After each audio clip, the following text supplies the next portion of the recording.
Hi friends, today the books I have are Click Clack Moo, Cows That Type, and The Cow Said Nay.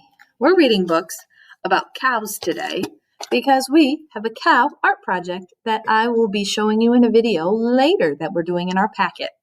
So I'm going to start off with Click Clack Moo, Cows That Type.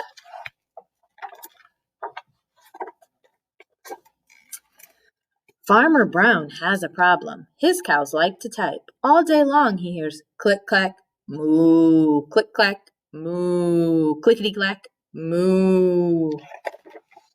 At first he couldn't believe his ears. Cows that type? Impossible. Click clack, moo, click clack, moo, clickety clack, moo. Then he couldn't believe his eyes.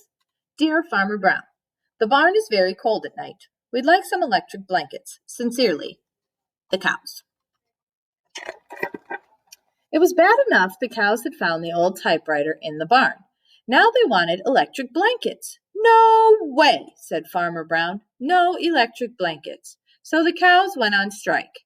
They left a note on the barn door. Sorry, we're closed. No milk today. No milk today, cried Farmer Brown. In the background he heard the cows busy at work. Click clack, moo, click clack, moo, clickety clack, moo. The next day he got another note. Dear Farmer Brown, the hens are cold too. They'd like electric blankets. Sincerely, the cows.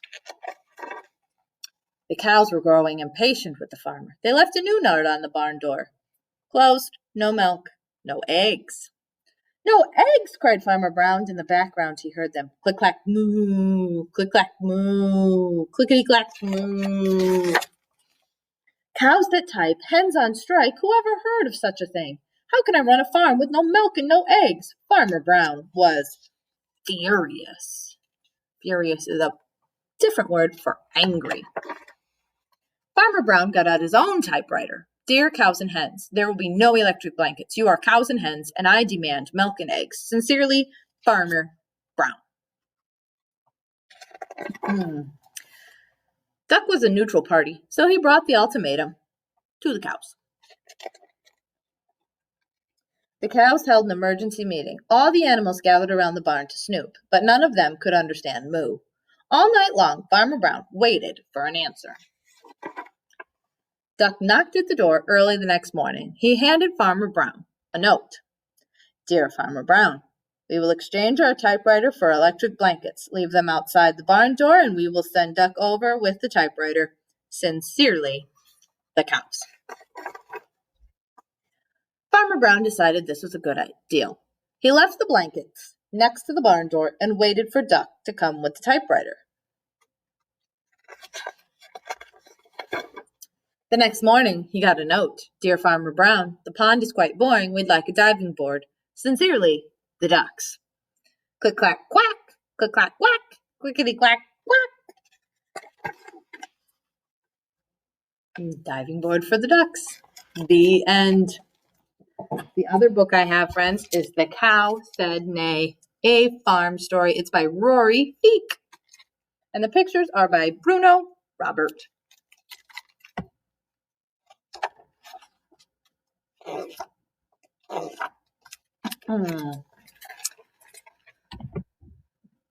There once was a cow in a barn who could see a horse in a field who ran wild and free. If I were a horse, I would run free all day.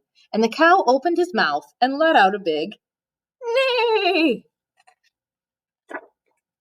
The horse heard the cow and he looked in the pond at the duck with the bill who swam all day long. If I were a duck, I bet they'd stay off my back. And the horse reared back and came out a quack. The duck heard the horse and he saw the sheep with a big winter coat, 2 inches deep. If I were a sheep, that would be good. And the duck said, "Baa," as loud as he could. The sheep heard the duck and he looked at the pig, using his nose in the deep mud to dig. If I were a pig, I could dig with my snout. And the sheep opened his mouth and in oink came out. The pig heard the sheep and he looked in the yard at the dog on the porch who proudly stood guard. If If I were a dog, I bet I could be tough. And the pig wiggled his tail, and he let out a ruff. The dog heard the pig, and he looked in the house at the cat on the rug that was chasing a mouse. If I were a cat, I'd be inside right now. And the dog opened his mouth and let out a meow. The cat heard the dog, and he left the mouse there, and he looked at the farmer asleep in his chair. If I were a man, oh, the places I'd go. And then the cat purred and let out a hello. The farmer opened his eyes, and when he heard the cat, and he thought to himself, did I really hear that? Then he walked to the barn, and he opened the door and heard some more things he had not heard before. The cow said neigh, and the horse said quack. The duck said baa, and the sheep oinked back. The pig said ruff, and the dog said meow, as the cat and the farmer stood by the cow. Then the farmer smiled. What else could he do? But he opened his mouth and let out a big moo. The end. I hope you enjoyed both those books today, friends. I'll see you tomorrow.